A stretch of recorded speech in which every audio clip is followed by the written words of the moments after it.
honestly. So now for John Venables. He was one of 3 siblings. He had a younger sister and an older brother, both of which had learning disabilities. Although John himself didn't have any disabilities, he would adapt some of the behaviours that his brother and sister were showing onto himself. John's father, Neil, believed in very traditional family roles. He believed it was up to him to go out and get a job and earn money for the family. Meanwhile, his wife Susan, John's mother, should be at home looking after the children, which was a lot of work for Susan. She had 3 children, 2 of which had special needs due to their disabilities, and it was just a lot of work for her. This meant that she would often spend a lot of time with John's brother and sister because they required extra care than John did. Although she maintains that she looked after them all, cared for them, loved them equally. Although you can imagine that John sometimes was swept to the side a little bit. When John was just 1 year old, his mother Susan's father died, and so now her mother needed extra care because her husband was no longer there. So Susan took all 3 kids and moved in with her mother. John's father Neil got his own place. It's not clear why he didn't move in with the rest of them, although they claim to still have been together, just living in separate houses. They eventually moved into a new house, but John was pretty badly bullied by the children in the neighbourhood. They used to shout things at him, throw things at him, and make fun of him for his siblings being backwards. This led him to misbehaving. He was clearly distressed, he used to cry a lot, and his schoolwork suffered due to this. He would sit in class, rocking backwards and forwards, mumbling and making noises. He would throw things off the desk. He would bang his head really hard against the desk, like enough to cause pain. And obviously this was disrupting the rest of the children in the class from learning, and John would sit at his desk and cry because of the bullying, and like I said, it was all just really affecting John's classwork, and so his mother was called in. Susan told the school that she was having the exact same problems with John at home. He would be abusive to her, and he expressed multiple times that he didn't want to be in his school. He wanted to be with his brother and sister at their school. It's been theorised that him acting out, hitting his head on the table, rocking backwards and forwards, was him imitating his brother and sister's behaviour to try and trick people around him into thinking that he also had like learning disabilities or whatever, to try and get put into their school for people that needed extra care.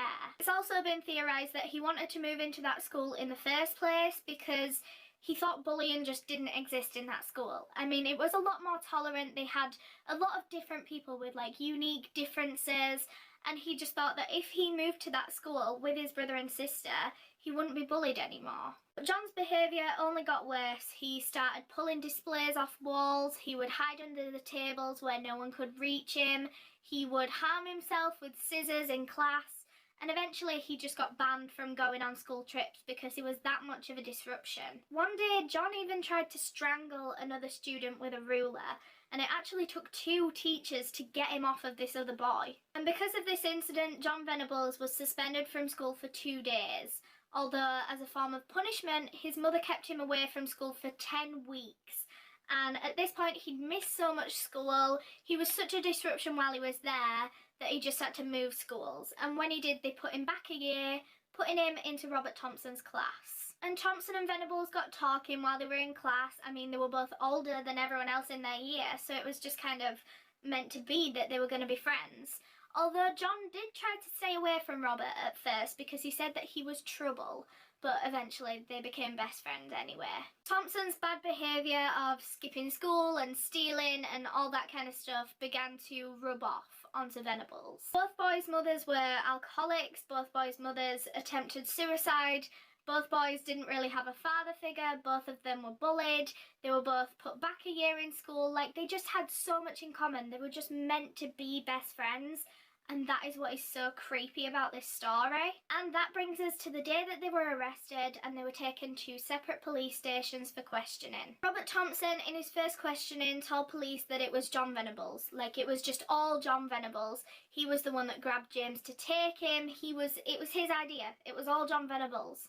He grabbed the baby's hand and just walked around the strand. And then you let him go loose.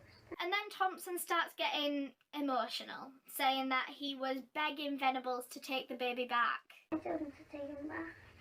You did what? told him to take it back. You told her to take it back? All right, Poppy. No, you're not getting all the blame. We're just asking your son. We're trying to find the truth. The blame. Wait a minute, Bobby. Listen. But other than that, Thompson was very hard to question, very hard for police to get anything out of. He would often lie and he wouldn't tell police a full story. And it was like stopping, starting. Yeah, I admit going so far with him, then I left him. And then when we produced other evidence, well, you've been seen on the reservoir talking to an old woman. Oh yes, after that, we just left him after that. And then, well, you've been seen after that. Yeah, well, once I'd been there, I left him there. And once police managed to get Thompson to admit to being on the railway that day, he once again just blamed everything on Venables. Venables did it all. Robert just didn't do anything. Meanwhile, in Venables' interview, which was going on parallel to Thompson's right at the same time, Venables was lying to police, saying that he wasn't even at the shopping centre that day. He wasn't even in Liverpool. He was miles away. But on his second day of interviews, police told him that Robert had admitted that they were both there on the railway that day. Suddenly there was silence and he said, yes, we were in the Strand. But honestly, Mum, we never grabbed a kid, and there was the most terrible wailing, and he jumped out of his seat, very tactile boy. And he hugged the police officers and he hugged his mum and he was screaming and crying. We didn't harm a child, we never grabbed a kid, Mum. In his interviews with police, all Venables ever had to say was, we never. Did you take the boy? We never. Did you hurt the little boy? We never. The Strand, and that you saw the little boy. We never. We never. Is that the God's honest truth? God's honest truth, I'm telling you that we never. And then Venables got equally as fake emotional as Thompson did in his interviews. Alright, come on, look. It's alright, come on, alright. I never got the boy. I never killed him. That night, John Venables' solicitor went home and decided to re-watch the CCTV footage of the day of James's disappearance. And I could clearly see that little boy being walked out of the shopping precinct by two boys, one of whom, which looked like Venables, wearing a mustard-coloured coat. So I couldn't wait to get in there the next morning. First thing I said to him, what colour's your coat? And he said mustard.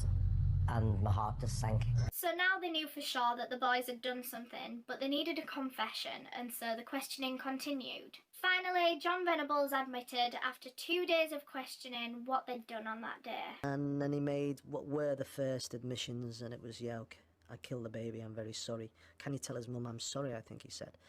And then from then he made certain admissions, well, certainly that he was present and inflicted some of the injuries caused on James. So Thompson's version of events that he told police was that the boys took James from the shopping centre, they walked around, took him onto the railway track. Thompson watched Venables assault this child, but then Thompson went home and he never took part in the assault, he never watched James die, he was never a part of it, he was just watching. Meanwhile, Venables, as you've guessed, placed most of the blame on Thompson, saying that he was even throwing bricks at James. He took him on the railway track and started throwing bricks at him. Did it make him fall over? Yeah, he did fall over. And he just kept on getting back up again. He wouldn't stay down. What was he saying while he was doing all this? He was saying, stay down, you stupid dick, and all that. On top of Venables' verbal confession, there was also some very strong forensic evidence that proved that the boys did it. There was blood on Venables' shoe. Finally, police discovered exactly what happened that day in February. So the boys took James by the hand and led him out of the shopping centre, and that we already knew. They walked for almost 3 miles in total, James crying the whole time and the boys assaulting him the whole time. They were seen by over 38 people on this 3-mile walk. That is 38 people that could have intervened and saved this baby's life. That number does vary, although 38 is the most commonly believed number. It's somewhere between like 2 and 60, although 38 is like the number that was used in court and stuff. That is the most believed number. A couple of people did stop the boys and wonder what was going on and asked why James was bloody, why he was crying, but the boys had a story ready. Oh, he's fallen over, that's why. He's got injuries on him. These are injuries that they'd inflicted. He's crying for his mother and we're taking him home to his mother, was the story they told. Very cunning. But the boys didn't go straight to the railway line. That wasn't even a part of their plan to begin with. Their initial plan was to steal a child, go outside the Strand and just push them in front of a car. But that didn't work. James wasn't even part of their initial plan to begin with. The boys had actually tried abducting another child earlier that day, but the child's mother caught them before they could take him away. But the boys did successfully abduct James Bulger, and so when their plan to push him in front of a car didn't work, the boys decided to take him to the canal, and there they were going to push him in and drown him, but somehow it didn't work. I don't really know how this all played out, but it didn't work pushing him into the canal, so he somehow got dropped on his head by one of the boys, and that was why he was bloody. When people were passing, they reported seeing a bloody little child that was crying, and that was where the blood came from. He got dropped on his head by this canal. So now the boys' first two plans hadn't worked, so then they decided to take him up onto the railway line. And once they were up on this railway, the two boys tortured this little baby, like sadistically, horrifically tortured this little baby. It's believed that Robert Thompson had more involvement in the torture and the assault of James. Although Venables did have his part in it, he was equally as sadistic and just awful as the other boy. So I'm not going to go into too much detail at all with this, because it is one of the worst cases I've ever read about. I actually tweeted about it as I was researching this, and I must have cried for about half an hour reading this stuff. It is all online if you want to go and do some further reading, but I do warn you, if you do that, just please, like, if you're sensitive to this kind of stuff, just don't look it up, because it is the most horrific case of torture I have ever read about. Literally no one, like, this is such a well-known case in the UK, everyone knows about it, but no one talks about what those boys did to that baby. It's just unspoken of. It's not in any documentaries, news articles, just no one talks about it, because it's just so heartbreaking, and it's a baby. It was a baby. Like I said, it's such a well-known case in the UK, and I am 19 years old now. I've known about this case all my life, and when I was researching this for this video, that was the first time I've ever found out what these boys did to that baby. It is that unspoken of. So I will put a timestamp on screen. Like I said, I'm not going to go into too many details, so don't worry about that if you do want to watch this bit, but I will put a timestamp on screen in case you just don't want to hear about any of this at all. But yeah, I'm going to put in some clips and I'm going to talk about a little bit of what they did to him. James Bulger's official cause of death was beating. These boys just beat him so badly and for so long and so viciously, and they just tortured him for so long, so many different ways. But his official cause of death was beating.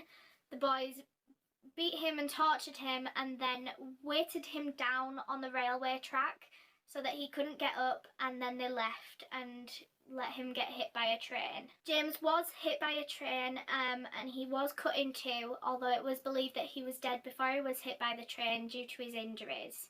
The post-mortem showed that he had a lot of what are called split wounds or lacerations, mainly to his head, which were the result of being struck heavy blows with the bricks and the iron bar that were found at the scene. James's body must have just been in awful condition when he was found.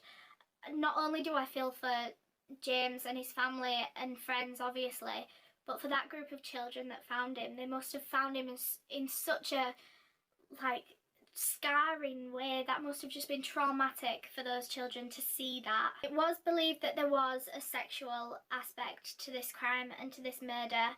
And like I said, I'm not going to go into details, but the way in which his body was found, it was just obvious. Like, all of his clothes from the waist down were removed, and among other disturbing details of how his body was found, it was just, it's obvious. If you're aware of John Venables now, then it's pretty clear that there was probably a sexual aspect to this crime. If you don't know about any of that, don't worry, we'll get into it later in the video. Although both boys did claim that there was no sexual aspect to this crime whatsoever. Okay, so that's it. That's the details over. If you did skip to this bit, hi, welcome back. We're now on to, like, the trial and stuff.